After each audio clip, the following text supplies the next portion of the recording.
Hi, everybody. This is Saad. It's been a bit more than a week that I'm back to Montreal from Southern California. Almost done with answering all of the accumulated emails that I did not look at for many weeks. I broke my all-time record of not looking at emails while I was away. In any case, what I wanted to discuss briefly today is one of the steps. As many of you know, I dropped 86 pounds from the heaviest known weight that I've ever been at.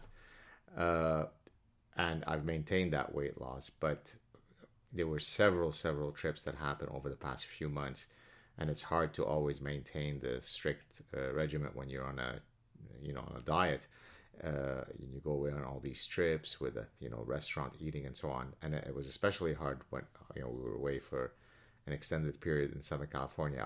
I felt as though I had maybe put on a bit of weight, even though I had been training very hard. I actually calculated with my wife, how much extra food I'm likely to have eaten to have generated the weight gain that I did. I gained a few pounds. But what I wanted to talk to you about is one of those steps in that weight loss, which, if you'll remember, I discussed it on my latest appearance on Joe Rogan.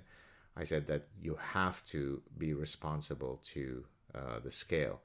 You can't, engage in ostrich behavior and put your head in the proverbial sand and not weigh yourself, because then you can't, correct the course of action that should be corrected, right? I've In the past I would go years without weighing myself, and so even though I could clearly feel, let's say from my clothes, that I had put on weight, I didn't know, was it 10 pounds, was it 7 pounds, was it 27 pounds? It would be hard to gauge because I was afraid to get on the scale. Well, when I came back from California, so that we were back to the strict regimen, I said, okay, well, I have to weigh myself. And I had put on a few pounds, nothing disastrous, but it surprised me that it was more than I thought. And so right away, of course, that forces me into crisis mode. I then institute the kind of DEFCON 4 strict diet. And in a few days, I've already dropped quite a few pounds. I have a couple of more to go, and I'm, back to not my lowest weight. So the lowest weight I got to was 170.2. I never cracked the 170 mark. But if I drop a couple of pounds, I'll be close to that weight again. So had I not weighed myself, I could have easily fooled myself into thinking, oh, I'm probably the same weight. No, certainly my family did not say that I'd put on weight. No one had ever noticed and said I put on weight. I think I only saw one person on Twitter who said, oh, you look as though you might have put on a couple of pounds.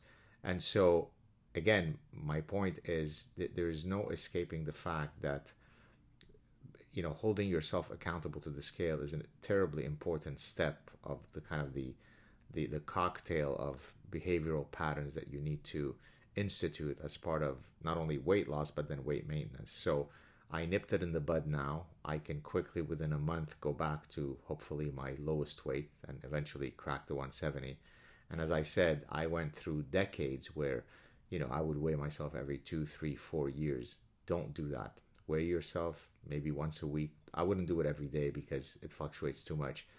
But, boy, am I glad that I weighed myself, because otherwise, I think, before you know it, I would have been, 10, 15, 20 pounds more than I was when I had, dropped all the weight. So there you have it, folks. Get on the scale, choose a date every Friday at 10 o'clock in the morning. You get on that scale, do it, and then you institute a corrective procedure if you need to. Have a great weekend, everybody, and I'll talk to you soon. Cheers.